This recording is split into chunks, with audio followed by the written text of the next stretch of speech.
Vamos lá, então. Hoje eu vou compartilhar com vocês ah, um pouco mais sobre a história da igreja. Eu vou falar especialmente de um pai da igreja chamado Inácio, da cidade de Antioquia. O famoso Inácio de Antioquia, não é sem razão que ele tem esse nome, porque ele é da cidade de Antioquia, né? Evidentemente. Então, na realidade, ele não sabe a origem dele. Ele fica famoso porque ele se torna bispo na cidade de Antioquia. A gente não sabe o ano que ele nasceu. E o Eusébio vai dizer que ele é o segundo bispo de Antioquia da Síria. E ele gostava especialmente de um apelido que era Teóforo, que traz Deus, né? O que significa esse termo que ele gostava? Teóforo, aquele que traz Deus, como se ele pudesse possibilitar a presença de Deus ou a bênção de Deus às pessoas. E ele é lembrado também, de modo bastante importante, pelas expressões de amor a Cristo, né? Ele era bastante... isso fica evidente em suas cartas, nos documentos que ele escreve, que ele era uma pessoa bastante interessada no Senhor e ele amava o Senhor. Ele foi condenado, né, a comparecer diante de César e condenado por Trajano a negar a Cristo, mas ele não,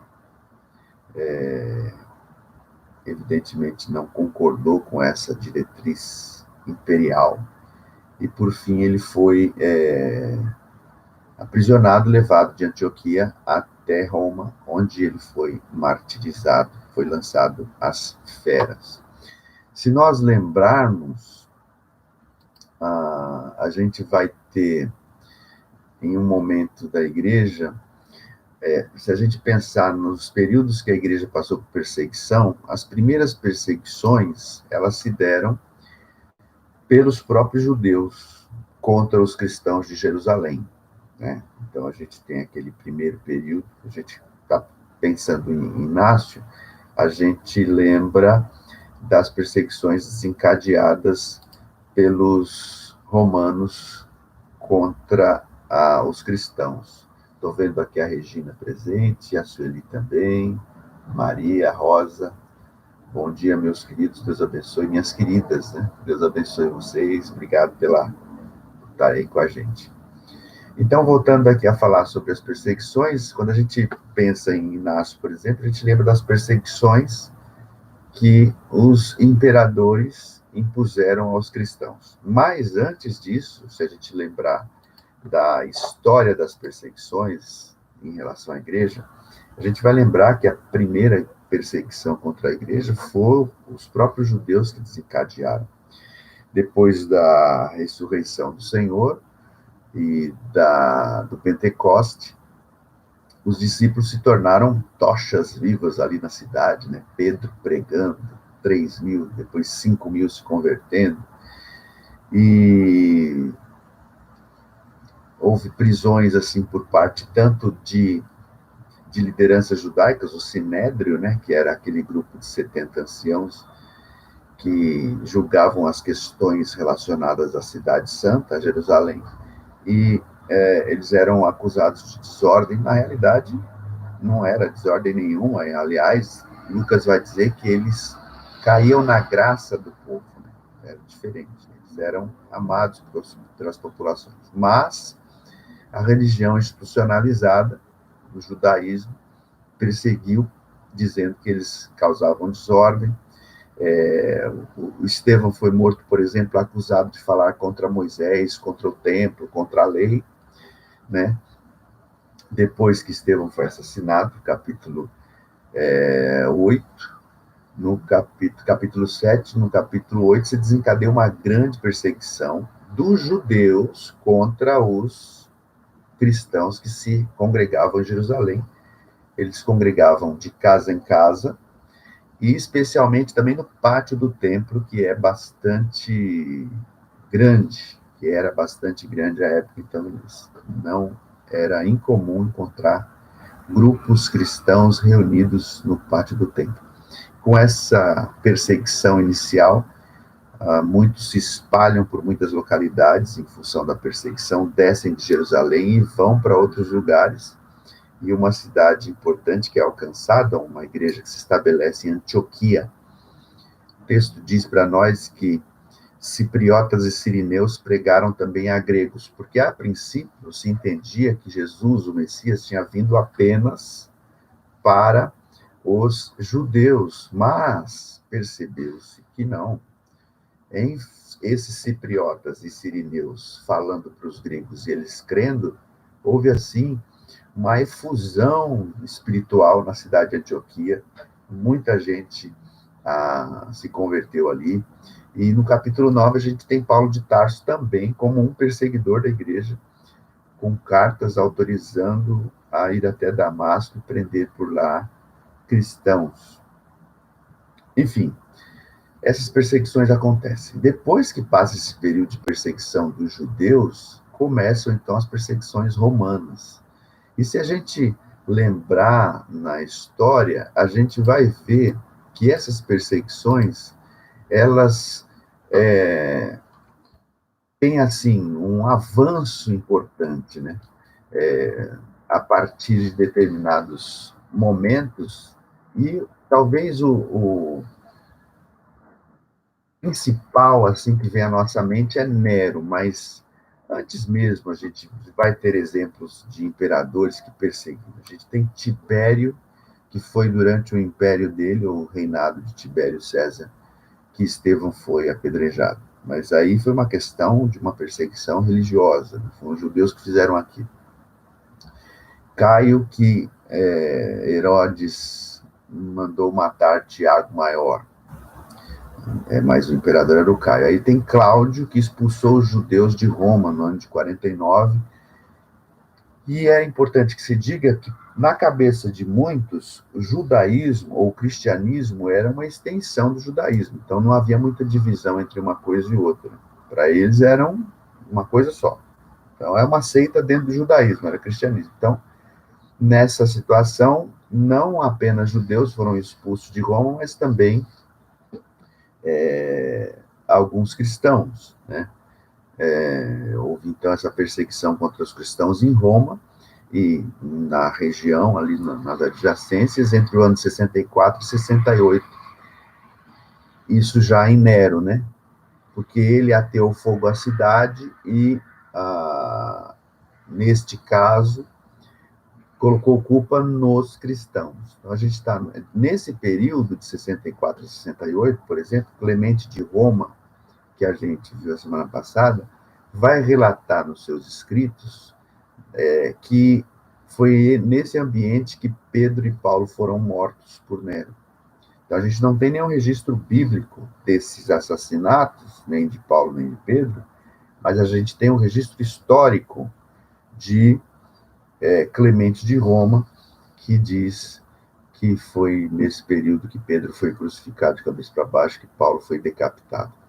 Diferenças de mortes, um romano não poderia passar pelo martírio de cruz. O cidadão romano, ele tinha de ser executado de um modo mais cabal, mais definitivo, às vezes morte por envenenamento, decapitação, né? Mas assim, a crucificação, um romano não passava por ela naquele período, não. E o judeu, Pedro era judeu, Paulo era judeu também, mas tinha cidadania romana. E no caso de Pedro, ele foi, então, morto, crucificado.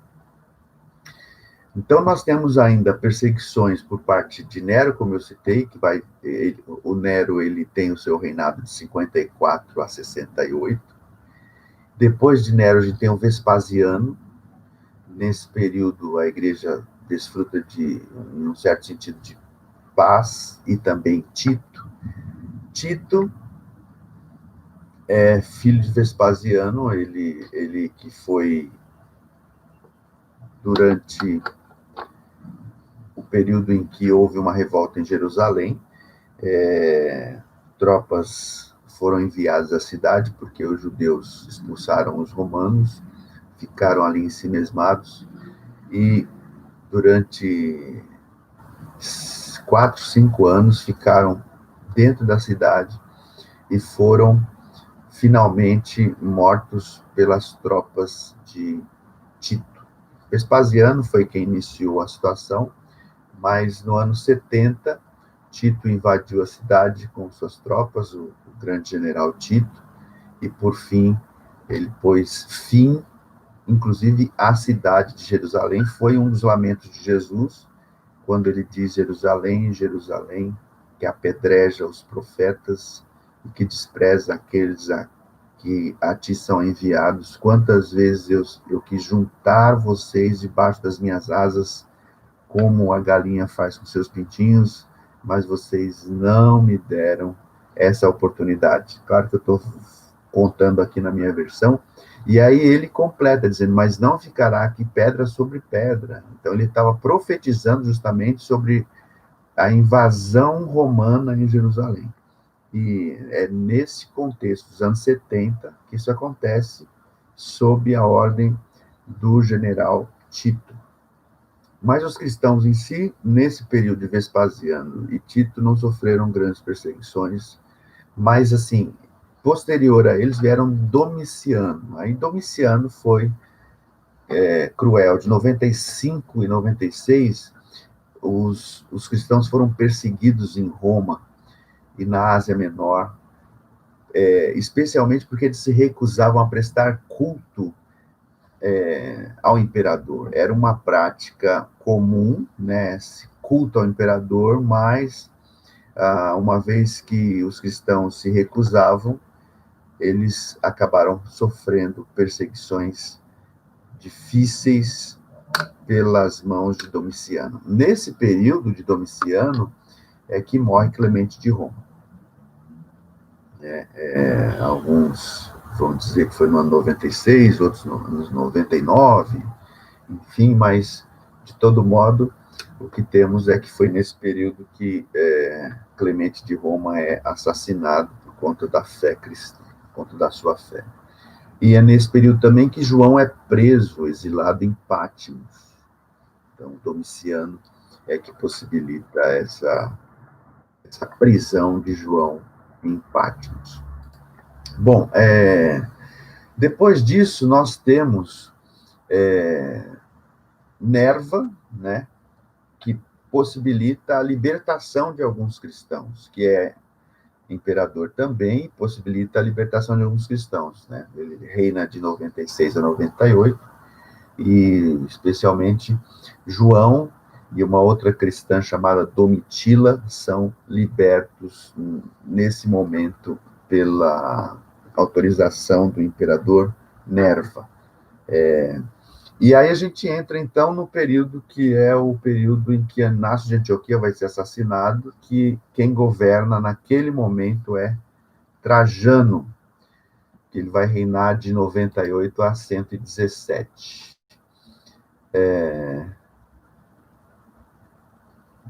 Mandando um bom dia para o Jedson aqui também, a Regina. Ótimo. Bom, ditas essas coisas, é importante que se diga que o Trajano ele vai trocar correspondências com Plínio. Plínio é governador da Bitínia, né? E nesse período é bastante emblemático, porque ele, em sendo governador da Bitínia, ele tem que lidar com os cristãos naquele ambiente, e aí ele precisa de orientações de Trajano para saber o que ele deve fazer, como deve proceder, porque, ao fim e ao cabo, ele estava com, assim, alguns problemas, porque muita gente simplesmente pegava os cristãos e matavam, sem critério, sem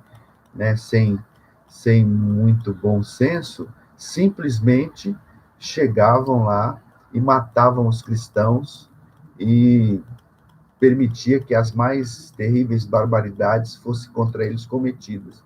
E o o Plínio ele precisava de orientação por parte do Trajano para saber o que fazer, e aí o Trajano vai orientá-lo bom, ninguém sem uma acusação formal pode passar por violência. Ele é governador na Bitínia, é, e a Bitínia, onde hoje é uma região onde hoje é a Turquia, né?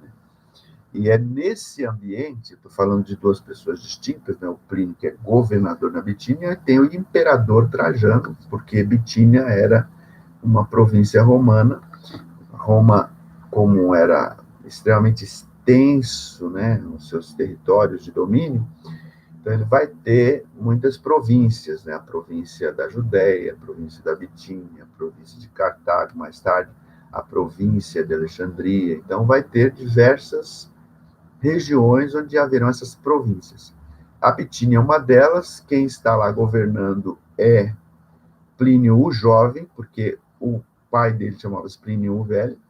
Então, esse Plínio Jovem, ele tem que administrar situações lá, ele pede orientações ao Trajano, e nessa troca de correspondências entre Plínio e Trajano, as cartas que Plínio escreve a Trajano, fica, assim, muito claro para nós um testemunho dos de fora, né, a respeito dos cristãos. O Plínio vai falar, por exemplo, que ele sequestrou duas escravas que na igreja são conhecidas como diaconisas.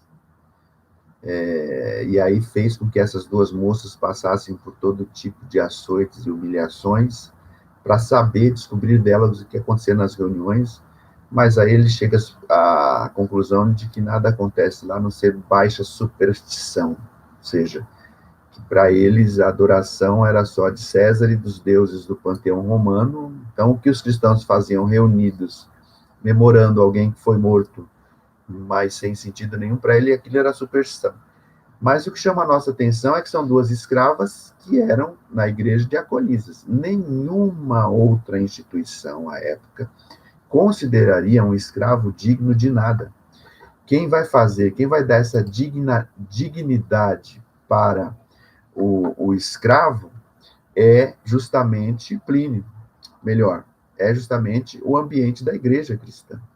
É no ambiente cristão em que existe o resgate da dignidade. A gente percebe isso, e não percebe isso, é claro, a gente também percebe isso nas escrituras, mas é bastante relevante a gente ver que os de fora registraram essa realidade. Pessoas que estavam fora registraram que dentro do ambiente cristão, escravos tinham também possibilidade de ter algum destaque ou exercer algum tipo de liderança, coisa outrora ou em outro ambiente que seria impossível de acontecer. Afinal de contas, o ambiente cristão possibilitava isso. Um outro detalhe que o Plínio transmite nas suas cartas é quando ele começa a fazer uma espécie de pente fino para perseguir os cristãos. E aí ele vai comentar que um cristão, quando submetido a todo tipo de sofrimento, né, de tortura, de humilhação, se ele passar por tudo isso, se ele for legitimamente um cristão, ele não nega a sua fé. E quem está falando isso é Plínio o Jovem, alguém que não é da igreja, é um romano, uma pessoa que adora os deuses, que adora César e que não tem vínculo nenhum com a igreja. Isso é importante porque, para além do testemunho interno, né, de dentro do texto, de dentro das escrituras, nós temos o testemunho externo, de gente que não é da igreja, mas que ainda assim deixou registrado essa realidade de que os cristãos possibilitavam dignidade àqueles que não tinham nenhuma dignidade. Por exemplo, os escravos, mulheres, duas jovens, e escravos. Então, essas mulheres na igreja tinham um papel de diaconisas. E uma outra referência que ele nos traz é que os cristãos raramente, se fossem de fato cristãos, raramente negariam sua fé, ou não negariam sua fé, mesmo passando pelo que passasse. Dentro desse ambiente, bom dia, quem mais está aqui com a gente? Bom dia, Renata, Deus abençoe, Renata Gomes, seja bem-vinda, viu? Então, dentro desse ambiente, a gente percebe que no período de quem está reinando, Trajano, que ele reina de 98 a 117, é nesse período que acontece a vida de Inácio de Antioquia, que é o nosso pai da igreja, que está sendo estudado agora. Nesse ambiente, então, já falei que essas trocas de correspondência entre Plínio Jovem e o governador, e aí o Trajano fala para não se aceitar acusações anônimas. Os cristãos devem, se acusados, devem ter acusações formais para que seja aplicada as penas cabíveis. Bom, ditas essas coisas, voltando aqui para o nosso querido Inácio de Antioquia, como eu disse, a gente não sabe exatamente sua origem, a gente sabe que ele é bispo de Antioquia, mas não sabe onde ele nasceu, nem o ano que nasceu. O Eusébio vai dizer que ele é o segundo bispo de Antioquia da Síria, também que gostava do apelido de Teóforo, né? Daquele que traz a presença de Deus. Ele é lembrado, sobretudo, por suas expressões de amor a Cristo, e ele escreve, durante a sua trajetória de Antioquia até Roma, ele escreve 7 cartas, porque ele vai ser condenado, vai ser julgado, condenado e morto em Roma, né? E ele vai escrevendo essas cartas durante esse tempo aí. Ele escreve 7 cartas dirigidas a várias igrejas, e também a Policarpo de Esmirna. Policarpo é outro mártir da igreja que sofre tremendamente com as perseguições. Bom, as cartas que o Inácio escreve, especialmente, tratam sobre a união com Deus, a união com Cristo, com as autoridades religiosas locais, os bispos locais, e que nada deve ser feito para impedir o seu martírio, né? Então, ele não quer que ninguém se mova na direção de impedir que ele seja martirizado. Os críticos de Inácio de Antioquia, porque a gente sempre tem que lembrar que tem aqueles que criticam a história da igreja, que falam dela às avessas, né? Que pensam ou que citam a igreja, ou que falam sobre a igreja e que fazem leituras da história da igreja de um modo bastante enviesado. Os críticos da história da igreja, alguns críticos vão dizer o seguinte, que o Inácio tornou o martírio dele num evento espetaculoso, que ele quis chamar a atenção para si. Tanto que essa fala dele é recorrente naqueles que o criticam, né? Então, ele não queria que ninguém impedisse ele de chegar ao seu destino final, que era a morte diante de César. Ao contrário, ele queria ser de fato martirizado, ser de fato uma pessoa que honraria a Cristo através do seu exemplo, não só de vida, mas como também de morte, né? Estou vendo aqui que o André também entrou. Seja bem-vindo, André. Bom dia, Deus abençoe você. Então, a gente tem essa realidade aqui presente na vida do Inácio, né? Então, ele não quer que ninguém impeça o seu martírio. Quando ele escreve a carta aos Romanos, ele diz isso, porque ele vai escrever aos líderes das igrejas, e quando ele endereça essa carta aos romanos, à igreja de Roma, ele não quer que ninguém lá de Roma se valha de algum tipo de influência para impedir que o seu martírio de fato aconteça. Então ele se torna assim objeto de bastante atenção, né, por parte de diversas comunidades cristãs ao longo do seu caminho de martírio, né? Ele passa por essas cidades, ele é trazido acorrentado a Roma e termina seus dias devorado pelas feras numa arena para divertimento dos populares.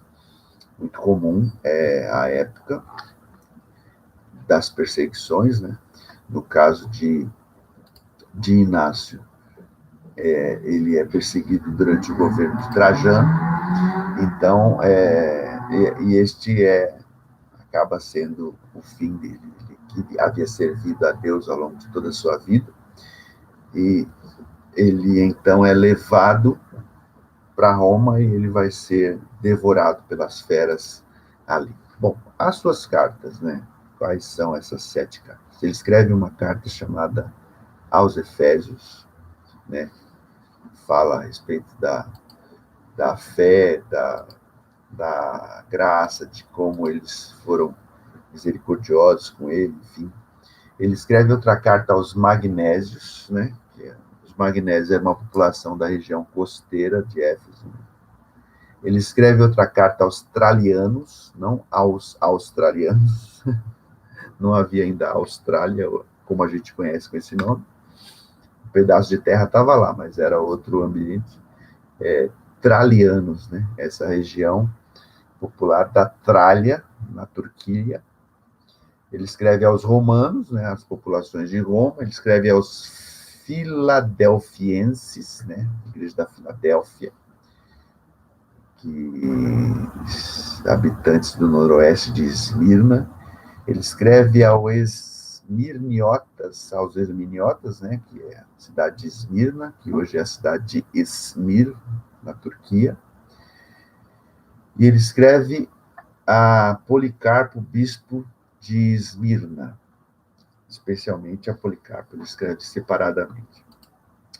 Uma curiosidade importante, né, que nessas, assim, pensemos o seguinte, ele sai da Ásia Menor, da região de onde hoje é a Síria, né, Antioquia da Síria. E ele faz o trajeto, parte por terra, parte pelas águas, e ele permitido pernoitar nessas comunidades. Então, nas pernoites, então ele passa por Éfeso, e quando ele está em Éfeso, ele escreve aos Efésios, ele destaca a hospitalidade do bispo daquela cidade, e o nome daquele bispo, curiosamente, é Onésimo. Se nós lembrarmos a carta que Paulo escreveu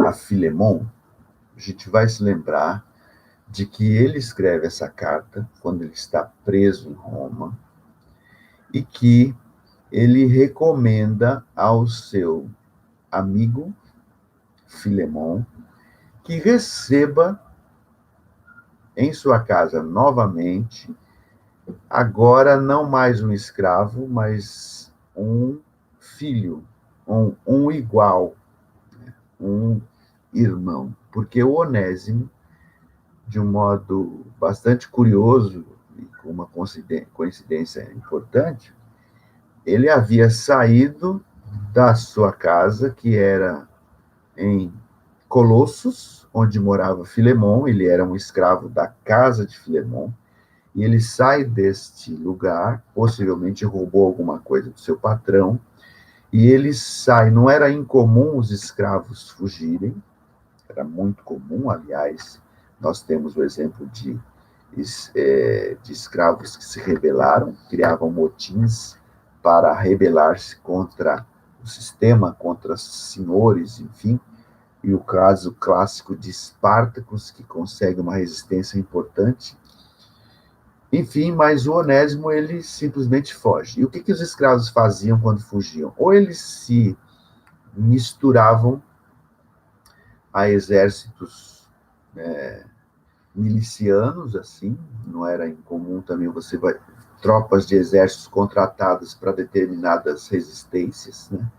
Roma tinha seus exércitos oficiais, e não era difícil você também ter exércitos contratados para algumas violências específicas, digamos assim. Então, o Onésimo poderia se envolver num ambiente como esse, ou poderia se tornar um ladrão de estrada. Não era também comum os escravos ganharem a vida com o roubo, com o saque, com a morte de pessoas.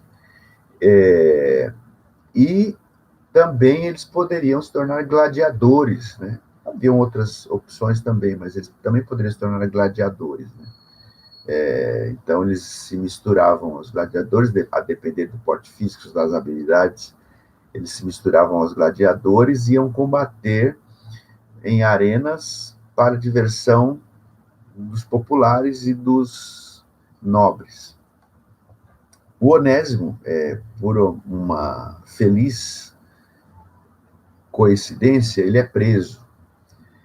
E ele é preso, e a feliz coincidência está no fato de que ele é preso na mesma cela em que está Paulo, ou pelo menos conhece Paulo, ou Paulo tem algum tipo de contato com ele, e ele possivelmente lembre-se de Onésimo, Onésimo de repente lembra de Paulo, e ao fim e ao cabo ele se converte e ele é devolvido ao seu senhor, que é Filemon, com a carta que ele escreve a Filemon em mãos. Então, a carta que Paulo escreve a Filemon, ele redige essa carta na prisão e dá essa carta nas mãos de Onésimo para que ele entregue a Filemon. Veja que voto de confiança, alguém que tinha roubado o seu senhor, alguém que havia fugido, se não roubou, pelo menos fugiu, ele era propriedade, segundo a lei, um escravo é propriedade do senhor. Ele havia fugido daquela situação e acabou preso, mas se converte na cadeia, e Paulo dá a ele uma carta nas mãos, e ele podia ir embora para qualquer outro lugar. Podia sair por aí, que carta, porque vou tentar agora resolver minha vida de outro jeito. Mas não, ele volta para a casa de Filemon com a carta na mão, um voto de confiança grande. O próprio Filemon deve olhar para Onésimo, olhar para aquela carta e ver que aquele rapaz realmente tinha tido uma experiência espiritual com Deus. E, de fato, ele reingressa na casa de Filemon. A gente não sabe se ele alcançou a alforria imediatamente. O que a gente sabe é que houve um período em que os cristãos, os senhores cristãos, aqueles que tinham escravos, acabavam se constrangendo a possuir escravos, e especialmente porque os escravos também frequentavam as mesmas reuniões cristãs que os senhores, ou os senhores levavam também os escravos para as mesmas reuniões que eles participavam, as reuniões cristãs. Coincidência ou não, o Inácio de Antioquia, ele vai escrever a carta aos Efésios e ele vai, assim, fazer altas recomendações do bispo que o acolheu naquela cidade, cujo nome é Onésimo. Não é impossível de que esse Onésimo seja o mesmo que se converteu na casa na prisão, mas que era escravo da casa de Filemon. Alguns podem dizer, mas Onésimo é um nome comum de escravos, então tinha muitos escravos tinham esse nome e tal, porque existe também essas pesquisas que mostram